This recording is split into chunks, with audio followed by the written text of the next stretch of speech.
All right, we're back for chapter 2, part 2 now, moving into dependents and talking about them. And we learned in part 1 that dependents are important in determining whether you're head of household, whether you are can file as a qualifying widower or widow. So it still has important implications in the tax law. Um, for most filers. And as we get into tax credits, often those are also only available if you have dependents or for the number of people that you qualify as dependents or as children. So these are typically people that you provide financial support for.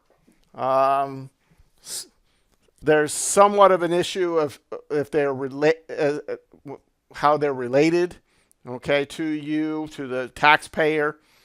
Now, something important to remember: just because a dependent is dependent upon you financially does not mean that they don't have to file a separate tax return if they have income.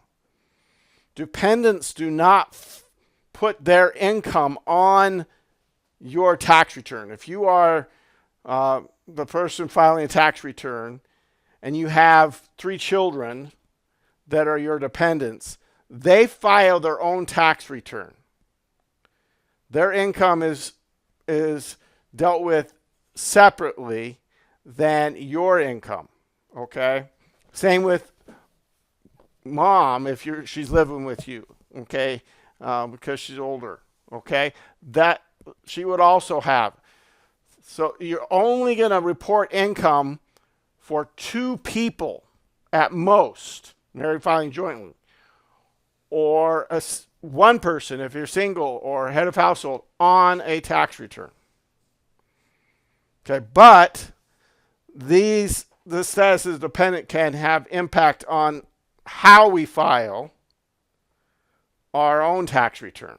Okay, so that's why we delve into it. But their income will be reported on a separate 1040. So we'll talk about what it means to be a qualifying child or relative, but the overall requirement is that they cannot be claimed by someone else. Every person who is a dependent of someone else is only a dependent of one other person. You cannot be, under tax law, a dependent of 2 people.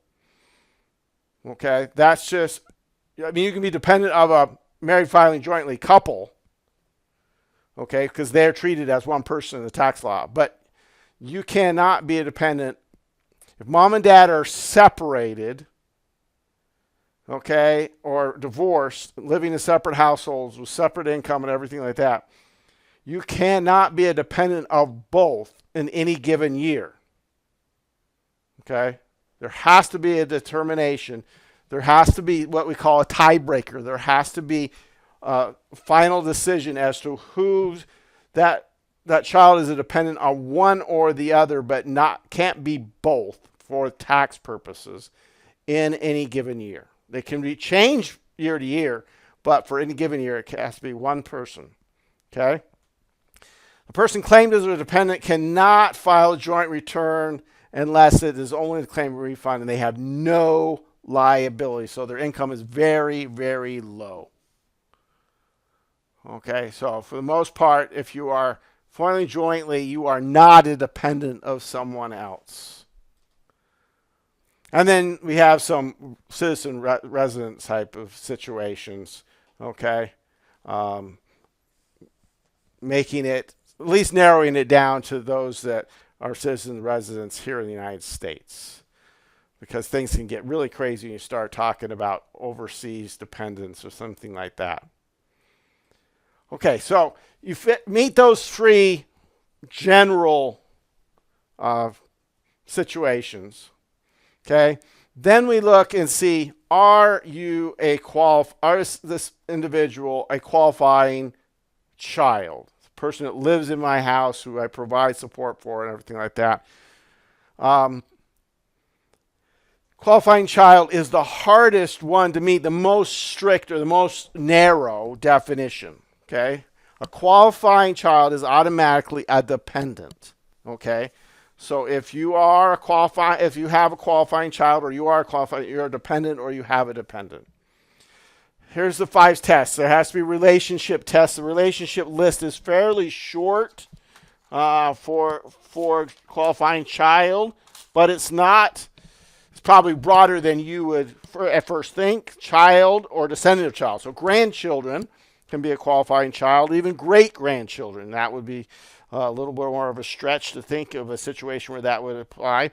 Stepchild, foster children, and brothers, sisters, half-brothers, half-sisters, some of those. They all can be a qualifying child. I know that sounds like they're not child, and they're not from a biological standpoint, but according to the tax law, they can be a qualifying child. They must be under 19. As soon as they turn 19, they're no longer a qualifying child unless they're a full-time student, and then they can go. It can be up to 24 if they're as soon as they're 20, change 24. Okay, turn 24. Even as a full-time student, they cannot be a qualifying child. Okay. They have to be live with you for more than half of the year. That's the residency test.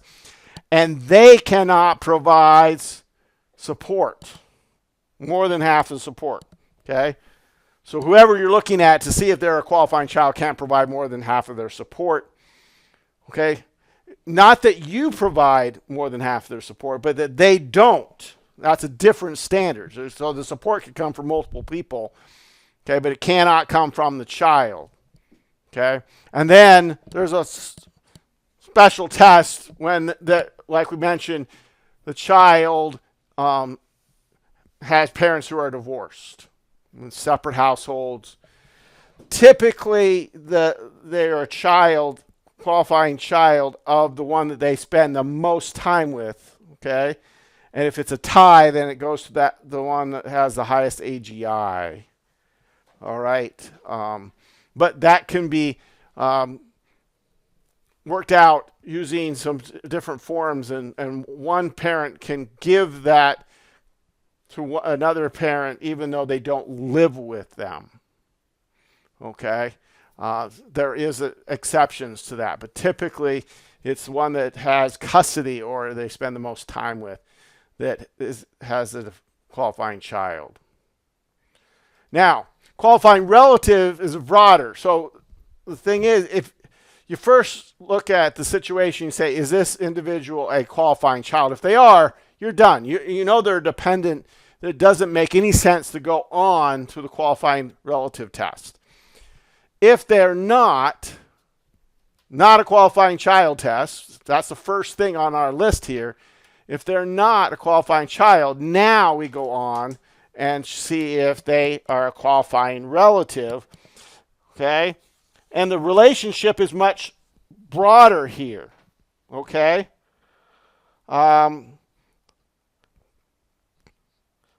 Step-sister, step-brother, father or mother, brother or sister of parents, so uncles, aunts. Still does not include cousins. Okay? But even if they're not related, if they're a member of your household for the whole year. So you drive down the street and you see a teenager who's clearly doesn't have any place to go, and you take them in and you provide for them, you treat them, provide support, they live with you, all that. They're in your household for the entire year. Then they could be a qualifying relative, even though there is no blood relation or marriage relation for that matter. Okay? However, okay, with the broader relationship or the possibility of them not even being related at all comes the gross income test. There is no income test for a qualifying child. If you're a qualifying child, it does not matter how much income that qualifying child makes. But as soon as you want them to qualify as the relative, they don't meet the qualifying child situation, now we have to meet the gross income test. They cannot have gross income equal or greater to than $5,050, and that is adjusted for inflation, so that's different each year. It goes up a little bit, okay? That's not a lot of income. And that would knock out them being a qualifying relative and therefore a dependent if they had more than that income. Okay? And you must provide support, more than 50% of the support. Okay? Now there are some exceptions in your textbook about if there are more than 2 people providing support and things like that. Okay, who gets to do that? Or if nobody gives more than 50%, there can be agreements that somebody can step in and claim them as a qualifying relative, even though they don't provide 50%. If the others agree to say, okay, that person can claim them as a dependent, and you'll have a homework problem. We'll deal a little bit with those specifics about what happens with that support when it's more than one person and nobody gives more than 50%. Okay, one person.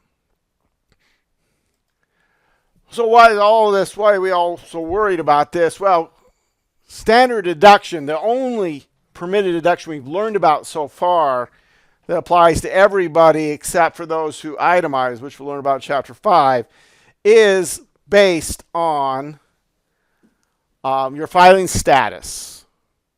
Okay, and you can't be a head of household unless you have a dependent. Okay, so in essence, this standard deduction is dependent on having a dependent, which is why we have the definition of a dependent. They have to be either a qualifying child or a qualifying relative to be a dependent. Now, some issues with the standard deduction. This sounds pretty straightforward, just an amount based on filing status. But there's extra, what I like to refer to as the extra standard deduction, okay, for people who are over 65 or have turned 65 or older, or blind. Not other disabilities. Okay, no rhyme or reason, just because if you're blind. That's been in the law for decades. It just stays that way. No one has been tried to get it for deaf or for any other thing. It's just for if you're blind. Okay.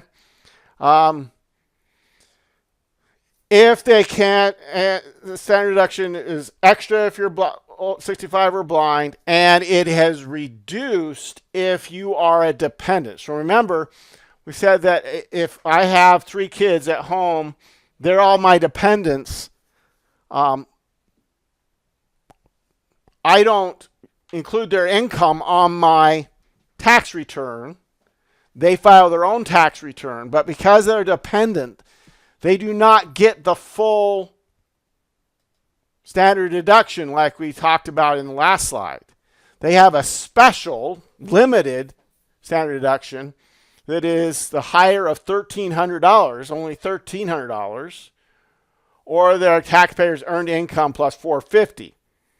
So if they have income that's not earned, meaning they make a lot of money from interest and dividends and things like that, this was to make sure that children the trust fund kids don't have so much income and then not have to pay tax on it because they cover it with the standard deduction. So if I'm 10 years old, I don't have any earned income because I can't have a job per se, okay? And grandma's giving me a whole bunch of money in my trust fund, and it's earned interest. Okay, I have to file a tax return for that income, and if it's less than $1,300 for the year, my standard deduction covers it. So I'd have $1,300 of income, subtract the standard deduction of $1,300, and I'd have zero taxable income. But if it was $2,000, then my standard deduction is still only $1,300. Okay, so I would have taxable income that I would have to pay tax on. Now, if that 10-year-old is now 16 and can get a job and does, okay, then they make $2,000 in a summer job and they're still getting the interest income from the trust fund, then they have a standard deduction equal to the amount they earned at their job, $2,000. So standard deduction is $2,000 plus $450.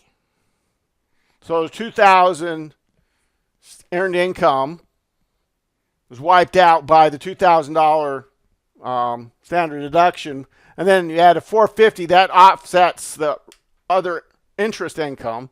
So if they're still making $2,000 of interest on top, then they only get to wipe out $450 of that, and they still have $1,550 of interest income that they would have as income and have to pay tax on, report on their 1040. Okay? So that's what that dependent amount is. That's only for someone who's a dependent of someone else. So one of the things you're get questioned on a tax return is is this individual you're filing a tax return for a dependent of someone else. Okay? Back to that extra standard deduction. If you are single and you are blind, you get an extra $1,950 on top of what you would normally get as a standard deduction. Or if you're over 65. Okay? If you're married, you only get $1,550 extra. But you can get one of these extras for being over 65 and one for being blind if you are both. But the most you get is two. Now, married filing jointly could have $1,550 extra for one spouse who's over 65, okay, and another $1,550 for the other spouse who's blind, okay, and then you'd have two extras on top of your regular standard deduction, okay, or you could have as many as four if both spouses were over 65, blind, okay. Then you would have four $1,550 extra deductions on top of the regular standard deduction. So some problems that kind of point this out. If you're 42, single, 42, and blind, so you're not over 65, then you just have one extra. So you start with the basic standard deduction, you add the $1,950. If you're head of household, okay, 37 and not blind, you're not qualified for any of the extras, so it's just the regular standard deduction, $21,900. And then taxpayers are married filing joint. One is 67, the other 61. Neither is blind, so we only get one extra, but they're married. So you take the married filing jointly standard deduction, you add one extra because one of the spouses is over 65. Now, standard deduction is always compared against the itemized deduction. You always take either the higher of the two, standard or itemized. We haven't even gotten into itemized deductions. We won't until Chapter 5. But we will have looked at that and that comparison by the time we take our first exam. And it will be important that you remember to compare which is better, standard or itemized deduction. You'll want to take the one that is better whenever you're making any calculations. Okay? Going forward, amount of tax liability. So we just spent a lot of time talking about how we determine the amount of a standard deduction, the only permitted deduction we actually know any detail about right now. Okay? We know about the tax tables. Okay? We know about tax payments and credits reduce the tax liability. Most of that is withholding by your employer, but you also can make estimated payments if you have a business, something where you don't have an employer taking out money. Okay, and of course you get to apply tax credit. Okay, some are non-refundable, and some are refundable. That simply means Non-refundable credit cannot get you money back. It can only reduce how much you have to pay in. A refundable can reduce the amount you pay in below zero and get you money back. Now, while we're talking about the tax liability, there's some other taxes that will show up on your 1040. One of which is the self-employment tax, okay, which is only charged up to the limit for the year, which for 2024 is $168,600. That is an additional tax that is not an income tax per se, okay, but it gets reported and figured out on the 1040 and reported to the IRS to see if you had enough of it paid. Most of us, if we work for an employer, have their Social Security taxes taken out perfectly because there's no deductions and stuff like that. So your employer knows exactly how much to take out. Okay, they don't have to estimate like they do with income taxes.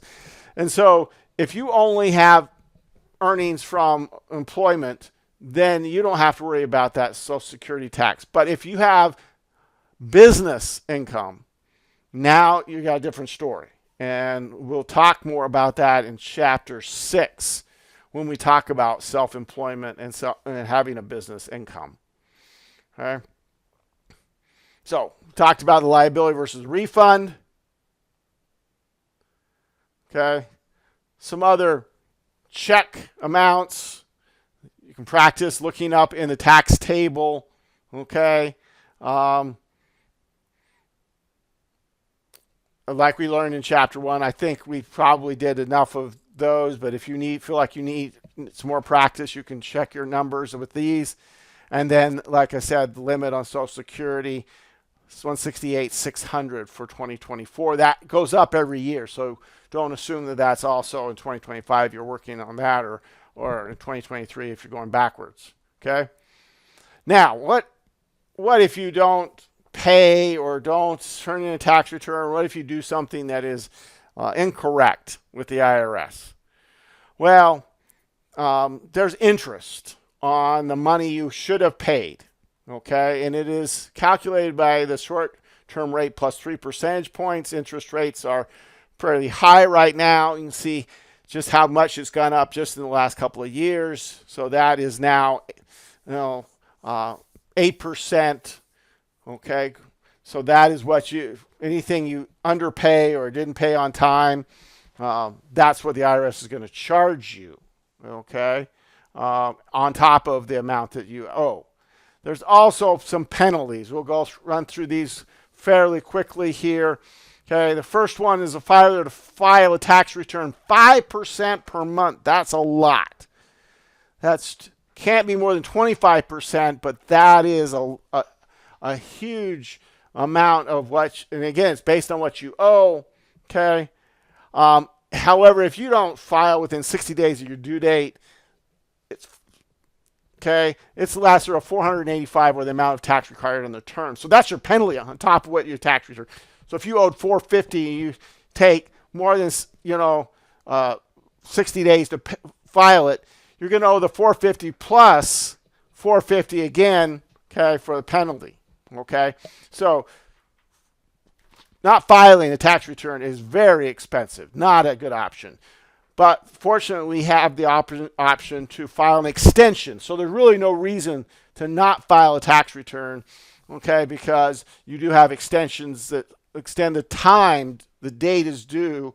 Okay, it's due on April 15th, as we all know, but we can extend that by 6 months. Okay, so giving you plenty of time to get that in, even if there's lots of difficult circumstances. Failure to pay the tax. So you send your tax return in, but you don't pay what you owe. That's only 0.5% per month. That's a tenth of what the failure to file a tax return. Okay. So, and notice it's per month or fraction month. So if you miss for 10 days, that's a fraction month. That's a whole month. That's considered a whole month. 40 days is 2 months, right? Okay, because it's really, 1 month, full month, and then a part of a second month. So again, won't go over 25%, but that does add up. It's not nearly as punitive as the failure to file.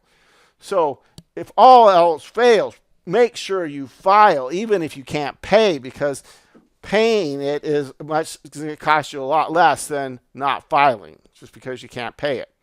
Okay. If you don't file and you don't pay, they're just going to charge you the 5% per month. So they're not going to charge you 5.5. Okay, but it's still going to be expensive. Okay. We'll talk a little bit about estimated payments later, but if you don't pay those and you don't pay what you owe the last year, okay, that can be, they will charge a penalty there. Okay. If you miss how much you owe, you send a tax return in, but you just do some things that are not correct. You claim deductions you can't claim. So if it's negligence, which means you didn't look up the rules, okay, and it just means that you just had no clue, or a substantial understatement, typically discussed as 25% miss off of what it should have been, then the rate is 20% of the tax due. That's your accuracy related penalty, in addition to any interest on the money. Okay, that's just for not doing it right in the first place. If you really mess it up and you meant to, and that's what fraud is, that means that you meant to, you thought, I can get away with this, okay, then the rate is going up to 75% of the amount you owe. That can get very expensive. Doesn't happen very often. Most people don't intend to defraud the IRS. They are more unintentional in that regard. Okay. If you send in a refund or claim for a refund that is you just hope that they'll send it to you without noticing. Okay. That's 20% when they figure it out. Okay. But you don't have to pay that on top of the others if they go after the other one. But of course, if it was fraud. Now fraud, again, remember, fraud requires intent. And I don't see IRS going after that. That's actually a whole separate area of the IRS. Typically, fraud penalties go after those who are trying to get other people in a scheme to pay less taxes using some kind of false statement or things like that. Okay. Quick calculation, failure to file does not apply, but failure to pay, okay, because he filed an extension, goes ahead and files return before the extension date, okay, and so he just has the $30, okay, that's pretty reasonable, much more expensive if he hadn't filed in the first place, okay, and fraud in a tax return can lead, very rare, okay, people ask me, am I going to go to jail for this mistake? No, you go to jail for tax situations when you intended, not for mistakes. When you intended to defraud, you tried to get others, you lied to the IRS, you refused to give them any of the information that they asked for when you got audited, that sort of thing. Those sometimes can lead, if you're talking about substantial amounts of money, to fraud charges. But again, pretty rare.